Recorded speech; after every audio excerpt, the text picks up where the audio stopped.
여기 근데 여기 재개발 막 얘기 나오지 않나요? 지금 이 동네 분들이 2번 넣었으니까 금방 될 줄 알았나 봐. 턱없는 소리 이는 아직도 대여섯 번에서 8번은 더 해야 재개발로 시행한다고 1, 2년 만에 뚝딱 되지 않는다는 얘기지.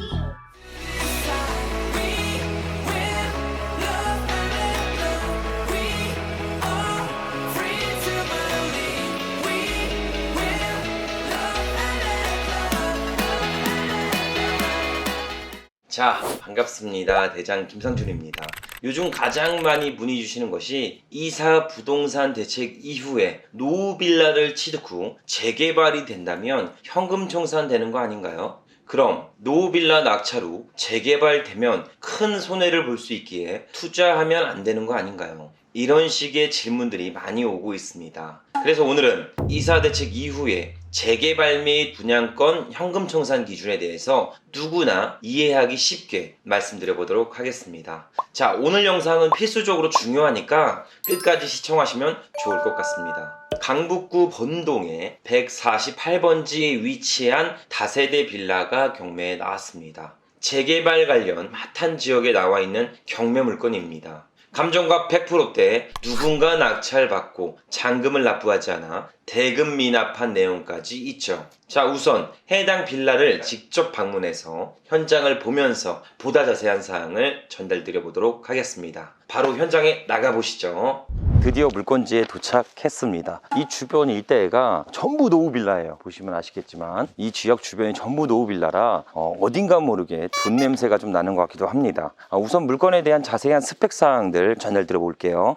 해당 물건은 서울특별시 강북구 본동 148번지에 위치해 있으며 다세대 빌라, 층수는 2층에 위치해 있습니다. 전용 면적은 10평이며 토지 건물 일괄적으로 매각하는 물건입니다. 사용 승인일은 1989년이라 약 32년 된 극강의 노후빌라입니다. 감정가 8,700만원부터 시작했으며 1회차 때 46명이 입찰 참여하고 누군가 감정가 대비 287%나 높은 2억 5,040만원에 낙찰되었습니다. 하지만 어떠한 사유로 잔금을 미납했고 다시 경매가 진행되어 이번 4월 19일 2억 2,100만원에 또다시 낙찰이 되었습니다. 주변 인프라는 미아역에서 약 1.1km 떨어져 있고 도보로 걸으면 약 16분 정도가 소요됩니다. 걷기에는 부담스러울 수 있겠죠. 또한 초등학교도 있긴 하지만 거리가 다소 있어 선호도 측면에서는 보수적일 것으로 보여집니다. 추가적으로 해당 물건지까지 진입하는 데 있어 경사가 다소 존재하여 체력을 필수적으로 키우셔야 될 것 같네요.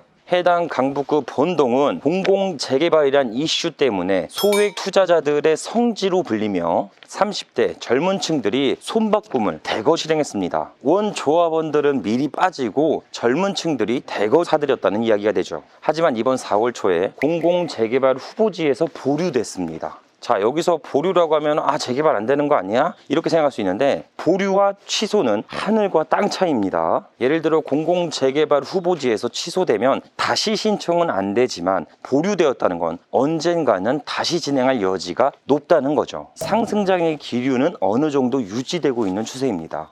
여기 근데 여기 재개발 막 얘기 나오지 않나요? 재개발 여기 100%인데요. 100%라고요? 아니 100% 재개발은 된다는 얘기예요. 왜냐면 우리는 이렇게 다니면서 많이 봐왔잖아요. 되는데 지금 이 동네 분들이 2번 넣었으니까 금방 될 줄 알았나 봐. 턱없는 소리 이는 아직도 대여섯 번에서 8번은 더 해야 지금 여기가 30, 40년 됐잖아요. 그렇죠. 지금 경기도 지역도 아니고 서울 지역은 본격적으로 재개발을 해야만 하는 상황이잖아요. 그러니까 되긴 되는데 이 사람들이 생각한 것처럼 재개발로 시행한다고 1, 2년 만에 뚝딱 되지 않는다는 얘기지. 5년이냐 10년이냐의 차이예요. 빨리 되냐 적게 되냐? 네네.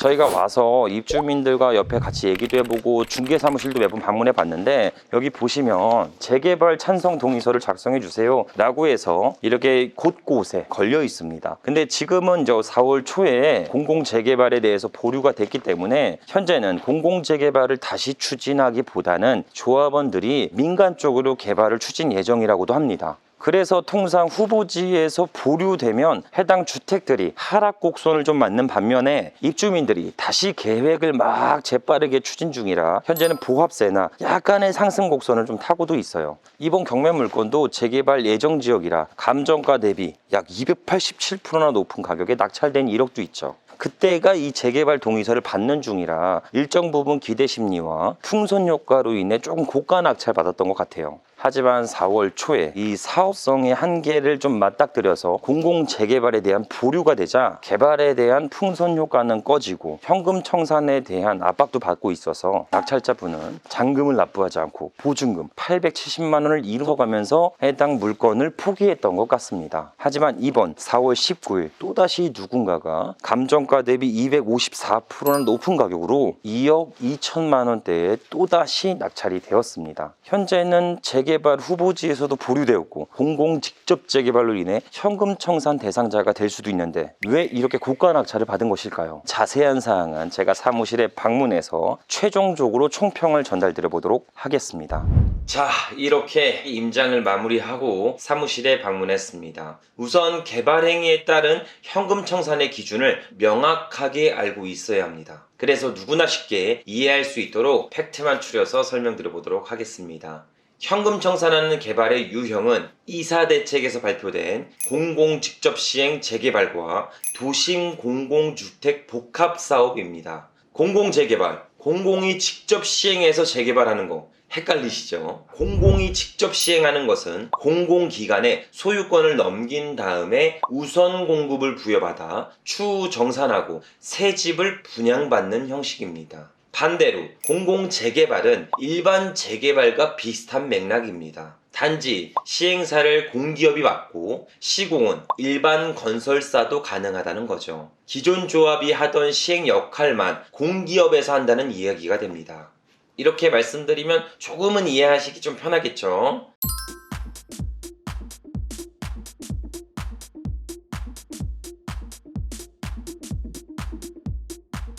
그 외 소규모 민간 재개발이나 공공 재개발은 아직 현금 청산 대상은 아닙니다. 한마디로 요약하려면 공공이 주도하려고 개발하는데 개발 전에 막 일반 사람들이 사고 파는 행위들로 인해 주택 가격의 상승을 막고자 도입한 제도이죠. 결론적으로 현금 청산 대상자가 되는 개발은 공공이 직전 및 주도하여 개발하거나 혹은 역세권 소규모 재개발 행위를 할 때 현금 청산 대상이 됩니다. 반대로 공공재개발, 민간개발 등 소규모 개발 등은 현금 청산 대상자가 되지 않습니다. 그럼 제일 궁금한 거, 현금 청산 기준은 어떤 기준으로 보상을 받을 수 있을까요? 개발 계획에 따라 혹은 지역에 대한 사항과 여건에 따라 차등하지만 통상 국토교통부에 표기되는 공시지가 기준으로 보상이 됩니다. 예를 들어 공공 직접 개발 시행 지역에 있는 주택을 이사대책 이후에 2억을 주고 제가 매입을 했습니다. 하지만 공시지가는 8천만 원으로 나오게 된다면 8천만 원 플러스 30%의 추가분을 지급하게 되죠.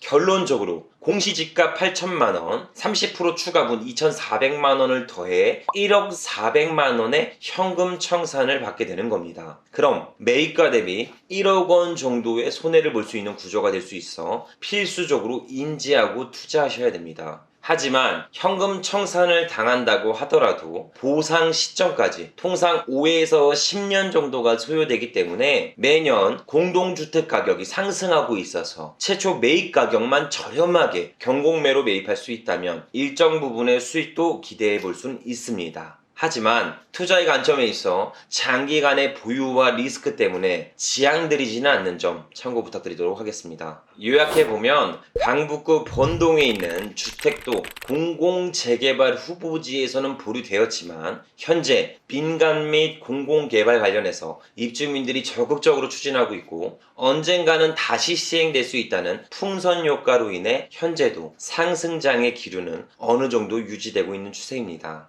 하지만 이번 낙찰가 2억 2천만 원은 생각보다 높은 편으로 보여집니다. 경매 물건과 비슷한 스펙에 있는 물건이 약 2억 3천에서 2억 4천 정도로 일반 매매로 구성되어 있어 편하게 매입할 수 있는데 굳이 경매로 고가 낙찰할 이유는 없어 보이긴 합니다. 요즘 수시로 바뀌는 정책 때문에 큰 실수를 할 수 있을 것 같아 제가 예시로 한번 말씀 한번 드려보도록 할게요. 만약에 본인이 사는 주택에 재개발 관련 동의서를 받으러 누군가가 왔습니다. 그럼 잘 모르니까 재개발하면 좋은 거겠지? 입주권 받아 새 아파트를 장만해야겠다. 나도 꽃피는 봄이 오는구나. 이렇게 생각하면서 그냥 사인하는 경우가 있습니다. 이렇게 아무 생각 없이 사인을 하게 되면 공시지가 기준으로 현금 청산을 받아 막대한 손실을 볼 수가 있습니다. 내가 만약에 이사대책 이후에 부동산을 매입했고 공공이 직접 시행 혹은 역세권 소규모 재개발 동의서를 받으러 왔다고 한다면 머리에 띠를 두르고 1인 시위라도 하면서 재개발을 결사 반대하셔야 합니다. 주민센터에 가서 강력하게 컴플레인이라도 걸어야 한다는 거죠. 자, 그도 그럴 것이 지금 대책만 몇 번째죠?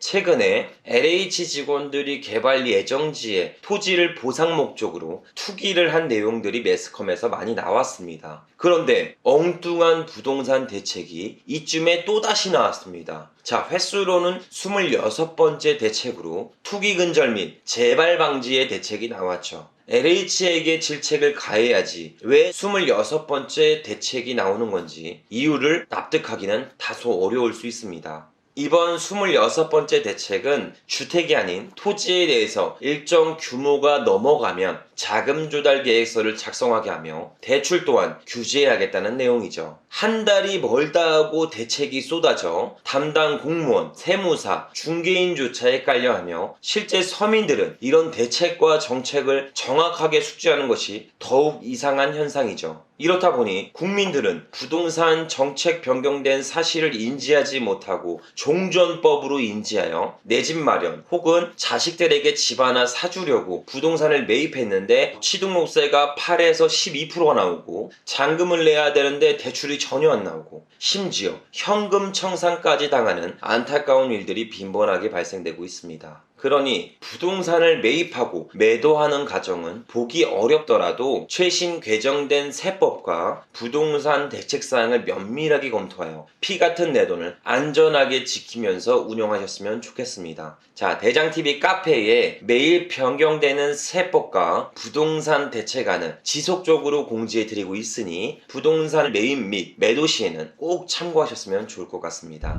오늘은 이사 대책으로 인해 재개발 지역의 부동산을 매입하게 된다면 현금 청산 대상자가 되는지 혹은 분양권을 받을 수 있는지에 대해 실제 경매 물건을 보며 이야기해 드렸습니다. 재개발, 재건축 등의 호재사항만 기대하여 부동산을 바라본다면 편법적인 투자 방법으로 부동산의 시야는 더 이상 커질 수가 없습니다. 이런 왜곡된 투자 방법보단 부동산 자체의 본질을 보며 내가 해당 부동산의 가치를 부여할 수 있어야 합니다. 시장에서 차별성과 수요자들의 호감도를 올려 현 시세 혹은 높은 매매 차익으로 만드는데 집중하며 경매 투자를 하셨으면 좋겠습니다. 그래야 지속적인 경매 투자를 통해 부를 만들 수가 있으니까 꼭 명심하셨으면 좋겠습니다.